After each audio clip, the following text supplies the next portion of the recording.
Bonjour Christophe. Bonjour. Est-ce qu'on peut parler du groupe à la veille de ce match? Ouais, par rapport au gardien, toujours Théo de Persin qui est en reprise, donc qui ne sera pas là ce week-end non plus. Agouzoul, qui avait repris avec la réserve ce week-end, s'est fait une entorse de la cheville, donc pas apte non plus. Et il y a un gros doute sur Junior Traoré, qui est malade. Mm. Ouais, ouais, donc on va voir s'il y a possibilité d'être dans le groupe demain ou pas. Il s'entraîne pas aujourd'hui. Non. Comment vous abordez ce dernier match de l'année en championnat, du moins, Ouais. qui va venir finir une première partie? Mais je crois que c'est l'occasion encore de montrer nos qualités et de dépasser nos limites, j'allais dire, parce que après le très gros adversaire du week-end dernier, voilà, il y a encore un très gros défi qui s'offre à nous ce week-end avec la réception de Lens. Donc voilà, c'est encore, on monte, j'allais dire, on reste en haute altitude, à nous de garder notre capacité à jouer ces matchs les yeux dans les yeux avec l'adversaire. Vous vouliez 20 points, maintenant c'est que du bonus, ou au contraire ce match, il Il n'y a stresse? pas de bonus jusqu'à la 34e journée. Je crois que c'était un petit objectif qu'on s'était fixé de passer cette barre des 20 points avant la trêve. Maintenant qu'on y est, on peut toujours la passer. Là, on y est. Maintenant, on souhaite la passer. Est-ce que ça compte, je ne vais pas dire dans la préparation du match, mais dans cette opposition d'équipe, le fait que vous soyez deuxième meilleure équipe justement à domicile, le fait que les équipes, quand elles viennent ici, peut-être vous craignent plus qu'en début de saison, est-ce que ça joue dans l'approche, en tout cas pour l'adversaire, et Ah, le fait que vous soyez un peu plus poil à gratter? je sais pas, parce que je suis pas entraîneur de l'équipe adverse, mais je suppose que, comme nous on fait, on regarde les forces et faiblesses des équipes, on voit que oui, on arrive à faire de très bonnes performances à la maison. Je pense que ça c'est identifié aussi par l'adversaire. Maintenant, je ne sais pas si ça joue ou pas. Ils savent qu'ils viennent ici et que le match sera difficile. Voilà, tout simplement. Donc ça, c'est déjà première chose qui est importante pour nous. Après, on sait que pour nous aussi, ça sera difficile parce que quand on regarde les résultats de Lens à l'extérieur aussi, on sait que c'est une des meilleures défenses du championnat, qui prend très peu de buts et qui met une intensité, une énergie assez redoutable. On a vu notamment leur dernier match à l'extérieur à Reims. Au niveau justement du rapport de force, à quoi vous attendez? Vous aurez certainement peut-être plus la possession que contre le PSG, mais Oui par et rapport non. au... Oui, non? Oui Ouais, et non, parce dites-moi. que je dis, on a vu cette équipe de Lens qui est une équipe qui met énormément d'énergie, énormément d'intensité, énormément de pressing. Et on a vu qu'ils ont étouffé, et je parle du match de Reims, parce qu'on connaît aussi la qualité athlétique, notamment de Reims, qui a presque pas existé sur le match. Donc on sait qu'on doit s'attendre à ça, à faire beaucoup d'efforts là-dessus. Après, bien sûr qu'on doit aussi être meilleur avec le ballon, que je trouve que ce qu'on a été la semaine dernière, même s'il peut y avoir des circonstances atténuantes, mais je trouve qu'on perd quelques ballons, on avait un peu plus de fluidité il y a quelques temps. Voilà, ça fait partie un peu des axes d'amélioration, mais c'est bien parce qu'on en a tous les week-ends. Mais ce qu'il faut, c'est garder notre esprit d'équipe, garder notre cœur. C'est comme ça qu'on arrive aussi à marquer des points et à mettre l'adversaire en difficulté. Quel souvenir vous gardez de la dernière fois que l'on s'est venu ici? Parce que j'imagine que vous avez pas Ouais, c'est pas oublié. un bon souvenir, bien sûr, mais bon, voilà, après, comme on dit, de l'eau est passée sous les ponts. Mais je crois que voilà, on avait affronté une équipe qui n'était pas accessible pour nous, tout simplement. Donc j'espère que 2 ans après, nous on a grandi et qu'on se rapproche un petit peu de la qualité de ces équipes-là, parce que c'est des équipes qui l'année dernière ont été en Europe, visent l'Europe encore. Voilà, donc c'est une grosse écurie qu'on affronte demain, parce que il faut pas surtout qu'il y ait ce sentiment, ah ouais, c'était le PSG samedi, là ça va être plus facile. Ben, loin de là, parce que le match va être totalement différent et avec une énorme, encore une fois, je dis une énorme énergie, une énorme intensité que va nous proposer l'adversaire. Pour vous, c'est une blessure, ce souvenir d'il y a 2 ans, par exemple, ou quoi? Ou c'est parce que forcément dans un Non, mais parcours. quand, en fait, on ne descend pas sur ce match-là. En fait, c'est pas Lens qui nous fait descendre. C'est qu'il y avait beaucoup de matchs avant. Donc, je Je dis qu'à la fin d'un championnat, on est toujours sanctionné souvent par rapport à ce qu'on a fait. Donc non, c'est pas enfin, Lens n'est pas une blessure. Je crois que le fait de descendre, on sait tous, oui, c'est toujours traumatisant. Mais c'est pas par rapport à Lens, non, loin de là. Si je vous pose cette question, c'est parce que ce jour-là, la GIA descend. Et moi, j'ai l'impression quand on en est aujourd'hui, c'était plus le point de départ de quelque chose d'autre en fait que la fin. Vous voyez ce que je veux dire? Ouais, oui, Il n'y a oui. pas eu une ambiance Ça, on le sait réellement de après, hein. descente. Il n'y a pas eu une ambiance Oui, vraiment oui. de descente. Et finalement, j'ai l'impression que c'est dans les semaines qu'on suivi la manière dont Oui. le club a travaillé que finalement ça débouche après sur ce que vous vivez depuis, quoi. Ouais, mais ça, je l'ai dit. Je dis que après cette descente, le club, dans l'ensemble, a très très bien travaillé, dans son ensemble. Parce que c'est jamais évident une descente pour un club. Et oui, ça a été peut-être le départ d'autre chose, mais on a senti que des fois, déjà l'engouement du public dès le départ en Ligue 2 était là. Donc ça a été quelque chose d'important. Et comme je dis, le club a très bien géré l'histoire en gardant beaucoup de cadres qui étaient là l'année d'avant, en baissant aussi ce que j'avais demandé, le volume un petit peu du nombre de joueurs qu'il y avait dans le vestiaire. Voilà, donc ça a été très très bien géré. Et maintenant, on récolte les fruits de ce moment-là, c'est vrai. Mais voilà, maintenant on est au milieu du gué, hein, j'allais dire. On est même pas à la fin des matchs allés. Certes, il y a des choses qui ont été très bien faites sur le début de saison, et notamment sur les matchs allés. Mais il n'y a surtout pas de suffisance à avoir parce qu'il y a d'autres victoires à aller chercher encore. La question que j'allais poser du coup sur le regard que vous portez entre ce dernier AJ à Lens et maintenant, mais là ça serait une question un petit peu plus portée sur vous. On sait que les joueurs peuvent progresser à tout âge. Est-ce que vous avez l'impression d'avoir, en tant qu'entraîneur, qu'est-ce que vous avez appris entre ce AJ à Lens qui venait officialiser la descente, même si c'est joué avant, et maintenant en tant que manager, sur votre rapport avec les joueurs, sur le rapport avec un club comme celui de la GIA qui Ouais, apprend mais aussi de ses erreurs? Comment je crois qu'on apprend à tout âge. On apprend à tout âge et on apprend tous les jours. Quand on a un groupe de 25 joueurs, plus un staff d'une dizaine de personnes à gérer, je crois que tout le monde nous fait grandir aussi. Donc voilà, après, les saisons sont différentes, donc mais bien sûr que on part d'expérience souvent. Je commence maintenant à en avoir un petit peu. Donc bien sûr qu'il y a des choses que j'analyse mieux, il y a des choses que je fais mieux. Comme Voilà. quoi, par exemple? Ouais, beaucoup de choses par rapport à la gestion des fois d'un joueur, la gestion des effectifs. C'est toujours des expériences qu'on a, des retours qu'on a, parce que bon, j'ai beaucoup de discussions avec les joueurs, discussions avec les staffs, et c'est important aussi.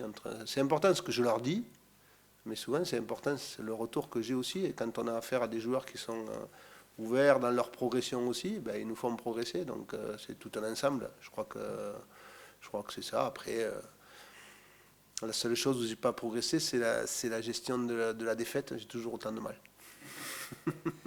Mais on se doute, pour nous tous, les années passent. Il n'y a pas de fossé générationnel qui s'installe avec les joueurs qui sont de plus en plus jeunes, qui aussi sont peut-être de plus en plus matures. Comment vous Non, non, vivez non, ça? non. Non, franchement, ça, je le vis pas. Je le vis pas de cette façon-là, parce qu'on dit souvent que les jeunes ont changé, tout ça. Moi, je dis que c'est pas vrai. C'est surtout l'environnement qui a changé. Mais eux, ça reste des hommes, ça reste des joueurs professionnels avec un ego, ça reste voilà, des joueurs à qui, je parle la plupart, quand on communique avec eux, ils comprennent les choses ou pas. Mais je pense que c'est important de communiquer. Voilà, donc, mais je suis pas là à dire ouais, les jeunes de maintenant c'est plus difficile. Non, franchement, c'est vraiment pas quelque chose que j'ai en tête. Je voulais retourner un petit peu au terrain. Au contraire, ils me permettent de rester jeune. C'est bien. Est-ce que le match très physique où il y a eu beaucoup de débauche d'énergie face au PSG, est-ce qu'il a laissé un petit peu des traces physiquement sur vos joueurs alors que vous allez affronter une équipe qui, vous l'avez dit, va être très intense et va mettre énormément d'impact? Ce sera la clé. Ce sera la clé parce que c'est sûr que on ne sort pas indemne d'un match contre le PSG, que ce soit sur le plan athlétique et sur le plan psychologique. Donc il a fallu régénérer. On arrive aussi en fin d'année. Ça fait depuis le début juillet qu'on est sur le pont.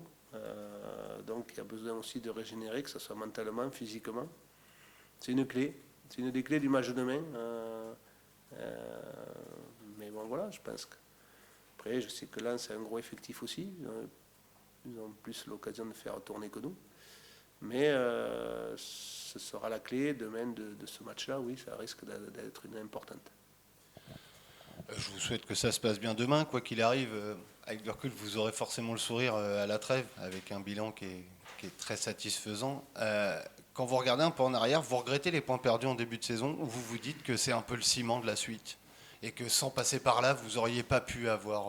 Ouais, je sais pas. C'est difficile à analyser parce que on se dit, ouais, il y a des points qui sont perdus bêtement sur des matchs à l'extérieur, et d'autres où on a gagné un peu miraculeusement contre Nice ici, qui est le premier match, qui relance des choses, contre Angers ici.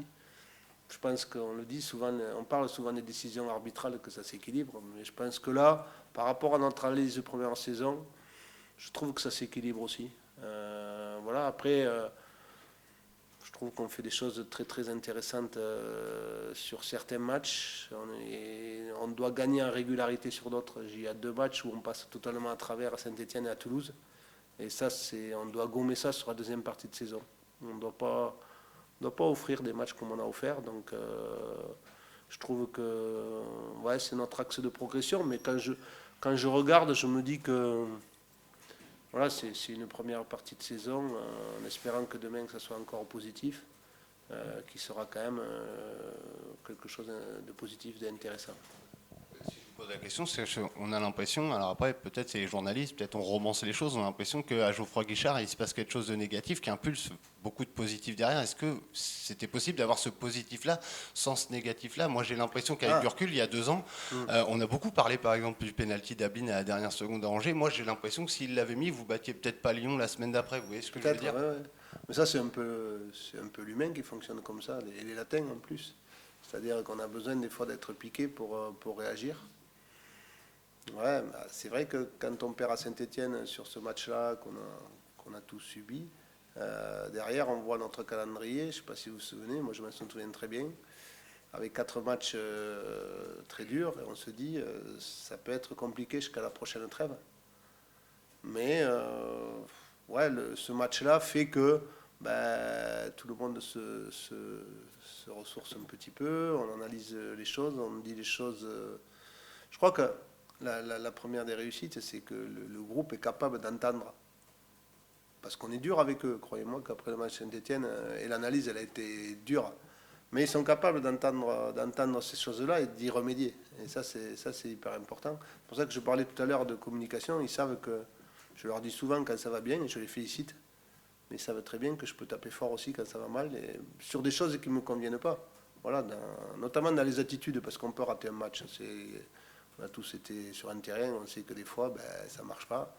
Mais par contre, ce que j'admets pas, c'est qu'on ne se batte pas, on ne tombe pas les armes à la main. Voilà. Après, il y a toujours plus fort, il n'y a pas de problème.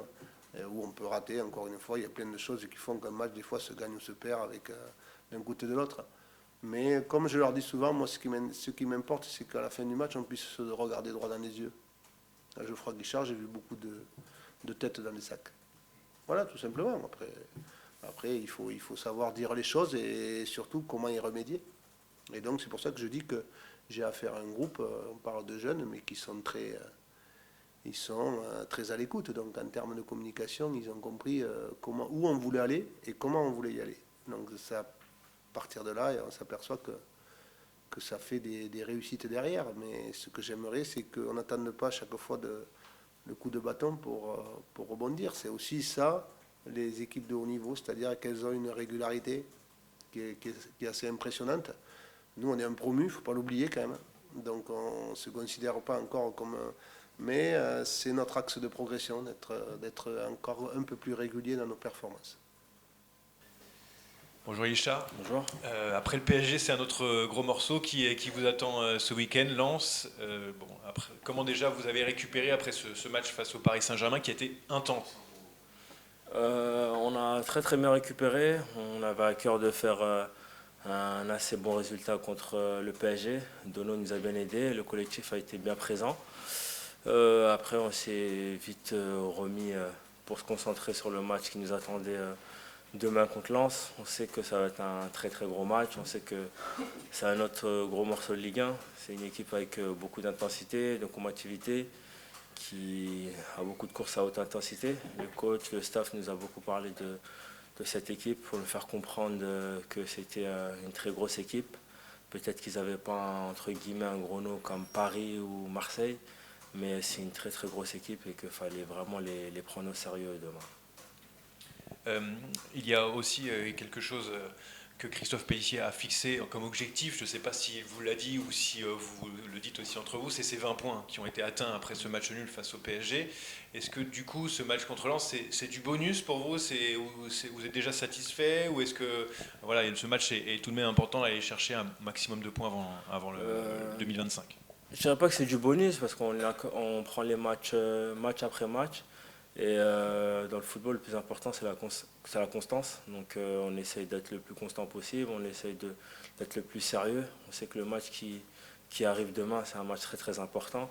Et je ne pense pas qu'on se dit que ça y est, l'objectif il est atteint. Je pense que chaque joueur dans le vestiaire est un compétiteur et a à cœur de performer, de montrer à tout le monde ce qu'ils ont dans le ventre contre de très très bons joueurs. Donc je pense que ça va être un bon challenge à relever pour nous demain. C'est un peu le prolongement de la question qui vient d'être posée. Ce que je vais te demander, c'est comment est-ce qu'on fait pour que l'euphorie après un nul assez héroïque contre le PSG retombe un peu pour vite se reconcentrer, sachant qu'on en a parlé un petit peu avec le coach. Le match contre le PSG justement a été très très intense niveau mental et niveau physique. Comment on fait pour se remettre vite d'aplomb? C'est là où le staff et le coach est important. C'est-à-dire que même si on a fait un match nul, il y avait beaucoup de points à améliorer contre le PSG. Le coach nous a montré les points négatifs qu'il y avait au match et je pense qu'ils ont un rôle important à jouer dans le sens où ils font en sorte qu'on ne s'enflamme pas, ils font en sorte qu'on voit aussi nos erreurs et qu'on ne se dise pas « Ah, tout est beau, tout est rose ». Je pense que les gens ils ont tendance, dès qu'il y a un bon résultat, à oublier toutes les choses négatives, mais c'est là où le staff, le coach est là pour nous le rappeler. Et nous, les joueurs d'expérience, on sait aussi que dans ces périodes-là, des fois, il y a du relâchement parce qu'on enchaîne, parce qu'on est performant et à nous d'insuffler, entre guillemets, du sérieux dans le groupe et faire en sorte que tout le monde garde les pieds sur terre. Mais franchement, dans le groupe, tout le monde est concentré, tout le monde a envie de bien faire et tout le monde sait les ingrédients qu'il faut pour continuer sur notre lancée. Justement, on commence à le connaître, Christophe Pélissier, et vous encore mieux. Il nous a dit tout à l'heure que lui, ce qu'il détestait, c'était qu'il y avait que dans un match, quand il sentait qu'il n'y avait pas l'investissement, c'était un truc qu'il laborait vraiment, qu'il déteste. Et il dit, je sais aussi faire comprendre à mes joueurs quand ils ont fait quelque chose qui m'allait pas, je sais taper dur. Comment est-ce qu'il fait justement pour s'y prendre? Est-ce que c'est au niveau des mots? Est-ce que c'est les silences? Est-ce qu'il passe par ses relais, sans trahir de secret? Comment est-ce qu'il fait justement pour que l'ensemble du groupe arrive à très vite switcher justement quand il y a quelque chose qui s'est pas très bien passé? Je pense que le coach gère bien le groupe dans le sens où, comment dirais-je, par exemple, quand on a joué à Toulouse où c'était un peu mal passé, on a eu une réunion, il nous a dit nos 4 vérités. Il n'a pas mâché ses mots, il n'a pas eu peur de nous montrer les points négatifs qu'il y avait. Ce n'est pas un coach qui, entre guillemets, se cache, mais un coach qui a peur de dire les choses. Après, c'est un coach aussi qui est intelligent dans le sens où il sait analyser les personnalités de chacune et il sait, par exemple, dire le bon mot à certains qui va le piquer, avoir la bonne attitude avec l'autre. Et vous savez, le football aussi, c'est beaucoup de psychologie. C'est-à-dire que, par exemple, je ne sais pas moi, une personne, vous allez lui crier dessus, ça va le réveiller. Une personne, si vous lui criez dessus, ça peut que le braquer. Et c'est là où, entre guillemets, je trouve que le coach est bon, c'est qu'il arrive à s'adapter aux personnalités de chacune et faire en sorte que tout le monde adhère, même ceux qui jouent moins, restent concentrés. Et Dieu merci, on a un bon groupe. Donc, vous savez, quand ça se passe bien, c'est toujours beaucoup plus facile et simple, mais à nous de, comme j'ai dit, mettre les ingrédients qu'il faut pour continuer à vivre de bonnes choses ici. C'est-à-dire que tactiquement c'est carré, mais niveau RH, ressources humaines, gestion humaine, c'est là aussi du haut niveau? Bah oui, ben, entre guillemets, si la gestion du groupe est pas de haut niveau, je pense pas qu'on fasse des résultats. Parce que lorsque, par exemple, une personne qui joue moins rentre dans le groupe et direct performant, c'est qu'il y a quelque chose qui se passe avant. Lorsqu'au vestiaire, on sent qu'il y a une osmose entre, je sais pas moi, les kinés, le staff, les joueurs, c'est que il y a des ingrédients qui sont mis, ça tombe pas du ciel. Donc, faut continuer. Comme j'ai dit, quand ça se passe bien, c'est magnifique et faut continuer à mettre les ingrédients pour que tout roule. Il y a une question que l'on se posait avant d'arriver ici. Est-ce que tu étais présent dans les tribunes, au moins, lors du dernier match de la JOCR contre Lens et la descente du club? Est-ce que tu t'en souviens en tout cas de ce match-là? Oui, je me souviens, j'étais avec ma famille, il y avait mes amis qui avaient fait le déplacement aussi et oui, je m'en souviens très très bien. Bon, même si t'étais pas sur le terrain, c'était quand même douloureux, mais c'est aussi, voilà, c'était peut-être le moment de reconstruire quelque chose derrière, ou c'est un moment où ça a basculé, où la JS s'est reconstruit un petit peu. Comment tu l'as senti à l'intérieur du groupe? C'était pas forcément un effondrement finalement en fait. En fait, je sais pas comment je l'ai ressenti dans le groupe, mais moi personnellement, ça a été une grosse déception parce que je viens, je me blesse, je joue en Ligue 1, je participe pas à la Ligue 1 et le club descend, c'est parce que j'ai fait en tête, donc une grosse déception. Après, j'avais à cœur de revenir et de pouvoir montrer à tout le monde pourquoi on m'avait pris. Et je pense que le club s'est reconstruit d'une très très grosse manière. Je pense que les joueurs, ils avaient vite à cœur de montrer que c'était des très bons joueurs et qu'ils pouvaient vite remonter en Ligue 1. Je pense qu'on l'a bien fait l'année passée avec tous les joueurs qu'il y avait. Cette année, on a à cœur de se maintenir premièrement et de montrer que la GIA est un club qui compte en France avec toute l'humilité qu'on doit avoir. Justement, Christophe Pellissier disait que ce qui a été important, c'est de garder les cadres. Euh, Toi, tu t'es posé la question à ce moment-là, au moment de la descente, de partir, parce que voilà, peut-être ton objectif c'était de jouer en première division, ou est-ce que tu as été convaincu directement par le discours qui a été donné à ce moment-là? Non, moi je vais être transparent avec vous. J'avais à cœur de continuer ici, parce qu'entre guillemets, que ce soit le président, Baptiste Malherbe, que ce soit le directeur sportif, David, le coach, le staff, tout le monde, ils m'ont apporté beaucoup de soutien pendant ma blessure. Le club m'a apporté beaucoup d'amour et c'est des choses que je prends beaucoup au sérieux.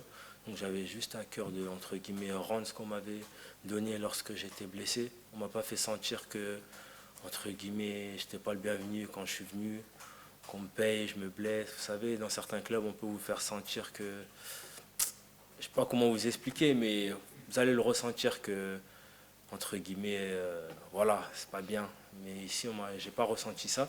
J'avais juste à cœur de rendre sur le terrain et donner de ma personne. Voilà. Merci, merci.